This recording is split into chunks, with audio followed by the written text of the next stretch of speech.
ఉమ్మడి ఖమ్మం జిల్లాను వాన ముంచెత్తుతోంది.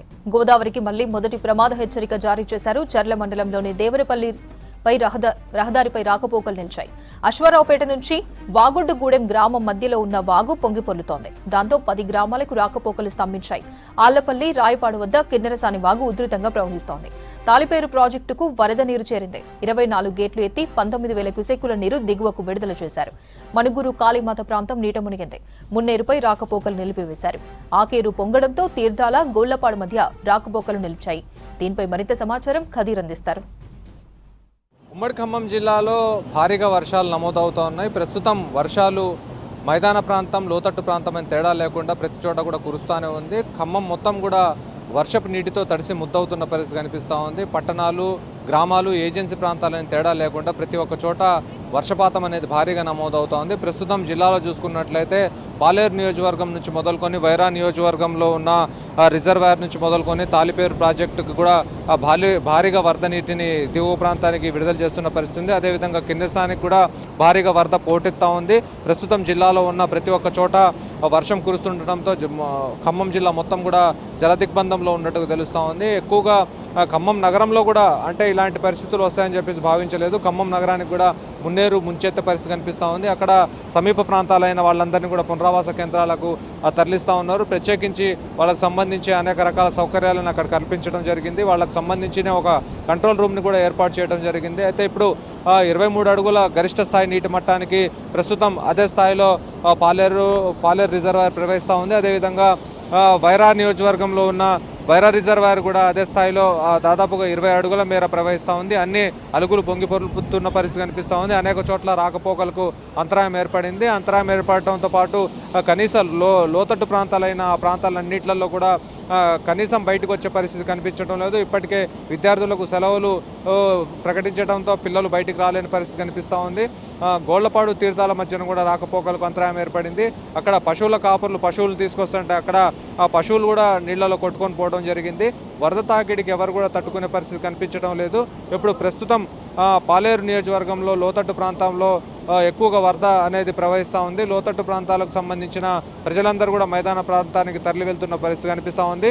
ఇప్పుడు కిన్నెరసాని ప్రాజెక్టు వద్ద దాదాపుగా 407 అడుగుల వద్దకు చేరుకునే పరిస్థితి కనిపించినట్టు తెలుస్తూ ఉంది. జిల్లాలో కురుస్తున్న వర్షంతో పాటు ఎగువన కురుస్తున్న వర్షాల కారణంగా పేరూరు వద్ద వరద ఉధృతి పెరుగుతుండటంతో ప్రస్తుతం అక్కడ గోదావరి వద్ద కూడా నీటి మట్టం పెరిగే అవకాశం కనిపిస్తూ ఉంది. అయితే ఒక గంట సేపట్లోనే 1 అడుగు మేర గోదావరి నీటి మట్టం అనేది పెరిగినట్టుగా తెలుస్తూ ఉంది. అనేక చోట్ల సింగరేణి ప్రాంతాలైన సత్తుపల్లి, కొత్తగూడెం, మణుగూరు, ఇల్లందు లాంటి ప్రాంతాల్లో కూడా బొగ్గుత్పత్తికి అంతరాయం ఏర్పడింది. దాంతోపాటుగా అక్కడ ఉన్న ఏజెన్సీ ప్రాంత వాసులందరూ కూడా తీవ్ర ఇబ్బందులు ఎదుర్కొంటున్న పరిస్థితి ఉంది. ఇప్పటికే అధికార యంత్రాంగం అంతా కూడా ఎవరికి సెలవులు ప్రకటించవద్దు, సెలవులు ప్రకటించినట్లయితే అధికారులు విధుల్లో లేకపోతే అనేక ఇబ్బందులు తలెత్తుతాయని చెప్పేసి భావించిన యాజమాన్యం, అదేవిధంగా ఉన్నతాధికారులు వాళ్ళకు ఆదేశాలు ఇవ్వడం జరిగింది. ప్రత్యేక కార్యాచరణ రూపొందించి వారిని మైదాన ప్రాంతాలకు ఎలా తరలించాలని దానిపైన కసరత్తు చేస్తున్నారు. ప్రస్తుతం పాలేరు వద్ద భారీగా వరద పొంగి పొర్లుతూ ఉంది. ప్రధానంగా చూసుకున్నట్లయితే ఎగువన కురుస్తున్న వర్షాల కారణంగా గోదావరి నీటి మట్టం గంటకు పెరిగే అవకాశం కనిపిస్తూ ఉంది. నిన్న మొన్నటి వరకు మొదటి ప్రమాద హెచ్చరిక జారీ అయిన గోదావరి ఇప్పుడు ప్రస్తుతం మళ్ళీ మొదటి ప్రమాద హెచ్చరిక దాటి ప్రవహించే అవకాశం కనిపిస్తూ ఉంది. అయితే ఈసారి వచ్చే వరదల వల్ల దాదాపుగా రెండో ప్రమాద హెచ్చరికను కూడా దాటి ప్రవహిస్తుందని చెప్పేసి అందరు భావిస్తూ ఉన్నారు. ప్రస్తుతం గోదావరి వద్ద చాలా ఆందోళనకరమైన పరిస్థితులు అయితే ఉన్నాయి. అయితే ఎందుకంటే జిల్లాలో కురుస్తున్న వర్షం కారణంగా, అదేవిధంగా ఏజెన్సీలో కూడా వర్షం కురుస్తుండటంతో అక్కడ చాలా ఆందోళనకరమైన పరిస్థితులు ఏర్పడే అవకాశం స్పష్టంగా కనిపిస్తూ ఉంది. ప్రధానంగా ఆ హైవేలు ఏదైతే ఉన్నాయో, హైవేలు మినహా ఏదైతే రోడ్డు మార్గాలు ఉన్నాయో, R&B రోడ్లు, అవన్నీ కూడా జల దిగ్బంధంలో ఉన్నట్టుగా తెలుస్తూ ఉంది. ఖమ్మం జిల్లాలో ఇప్పటికే మున్నేరుపైన రాకపోకలన్నింటినీ కూడా అంతరాయం ఏర్పడింది. మున్నేరుపై నుంచి రాకపోకలు నిలిపివేయడం జరిగింది. మున్నేరుతో పాటు అటు గోళ్లపాడు వైపు నుంచి మహిబాద్, డోర్నకల్ నుంచి వచ్చే వాహనాలు కూడా అన్నీ నిలిచిపోవడం జరిగింది. ఏదైనా భారీ వాహనాలు వస్తే వాటిని రోడ్డు పక్కనే ఆపుకొని ఈ వరద తగ్గే వరకు ఎవరు ఖమ్మం వచ్చే పరిస్థితి కనిపించడం లేదు. కార్లు లాంటి వాహనాలు కూడా నీళ్లలో కొట్టుకుపోతాయని చెప్పేసి అక్కడ బారికేడ్లను ఏర్పాటు చేసి అక్కడ పోలీస్ పహారాలో బందోబస్తు నిర్వహిస్తున్నారు.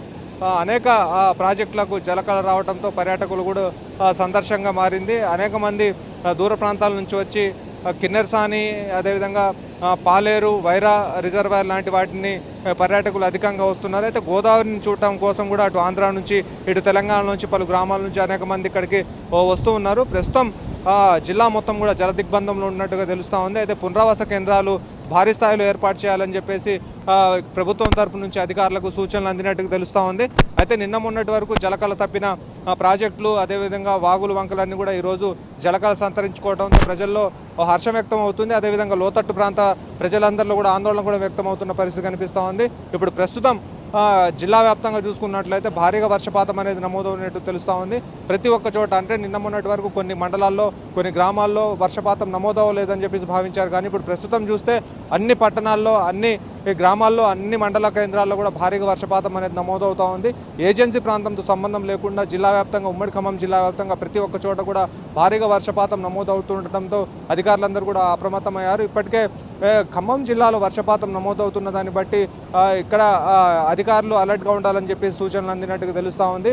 ఎక్కువగా పునరావాస కేంద్రాలు ఏర్పాటు చేయాలి. అవసరం వస్తే ఏదైతే జిల్లాలో వర్షపాతం తక్కువగా ఉందో అక్కడే ఆ జిల్లాకు సంబంధించిన అధికార యంత్రాంగాన్ని కూడా ఉమ్మడి ఖమ్మం జిల్లాకు తరలించాలని చెప్పేసి అధికారులకు సూచనలు అందినట్టు తెలుస్తూ ఉంది. ఇప్పటి చాలామంది పునరావాస కేంద్రాల్లో కొన్ని సౌకర్యాలు లేవని చెప్పేసి ఫిర్యాదులు అయితే అందుతూ ఉన్నాయి. దానికి సంబంధించిన ఏర్పాట్లు చేయాలని చెప్పేసి కూడా కింది స్థాయి అధికారులను ఉన్నత స్థాయి అధికారులు అయితే ఇప్పుడు ఆదేశాలు జారీ చేస్తున్నారు. ప్రస్తుతం క్రమంగా అన్ని ప్రాజెక్టులలోకి భారీగా వరద నీరు అనేది వచ్చి చేరుతుంది. ఈ ప్రాజెక్టులలో ఒకవేళ అలుగుపోసినట్లయితే చాలామంది లోతట్టు ప్రాంత ప్రజలందరూ కూడా తీవ్ర ఇబ్బందులను ఎదుర్కొనే పరిస్థితి కనిపిస్తూ ఉంది. ఇప్పటికే మహబాద్ వెళ్ళటానికి కానివ్వండి, ఇటు హైదరాబాద్ వెళ్ళటానికి కానివ్వండి దారులన్నీ కూడా మూసుకుపోయాయి. అదేవిధంగా బోనకల్ నుంచి వచ్చే ఆంధ్ర నుంచి వచ్చే వాహనాలు కూడా బోనకల్ వద్ద ఏదైనా ఉధృతి వచ్చినట్లయితే అక్కడ కూడా నిలిచిపోయే అవకాశం ఉన్నట్టుగా తెలుస్తూ ఉంది. వైరా రిజర్వాయర్ కూడా అలుగుపోసే అవకాశాలు ఉన్నట్టుగా తెలుస్తూ ఉంది. అదేవిధంగా దుమ్ముగూడెం చర్లతాలిపేరు ప్రాజెక్టులు కూడా భారీగా వరద వస్తుండటంతో అవి కూడా ఎగువన కురుస్తున్న వర్షాల కారణంగా భారీగా పోటెత్తున్నాయి. వాటిని కూడా ఎక్కువగా దిగువ ప్రాంతానికి విడుదల చేయడం కోసం అక్కడ అధికారులు అన్ని సన్నద్ధం చేసుకున్నారు. ప్రస్తుతం అధికారులు 24 గంటలు కష్టపడితే తప్ప ఈ వరదలకు సంబంధించిన ఇక్కడ ప్రమాదం నుంచి ప్రజల్ని కాపాడే పరిస్థితి ఉండే అవకాశం కనపడటం లేదు. ఇప్పటికైనా అధికారులు ఏదైతే లోతట్టు ప్రాంత ప్రజలు వారికి సంబంధించిన కష్టాల గురించి చెప్తున్నారో వాటిని తీర్చాల్సిన అవసరం ఉందని చెప్పేసి ప్రజలు కూడా అనేక రోజుల నుంచి ఫిర్యాదులు చేస్తూ ఉన్నారు. ఇది మొత్తంగా ఉమ్మడి ఖమ్మం జిల్లా వ్యాప్తంగా రైన్కి సంబంధించిన అప్డేట్స్. వీడియో జర్నలిస్ట్ హర్షత్తో కదీర్, V6 న్యూస్, పాలేరు.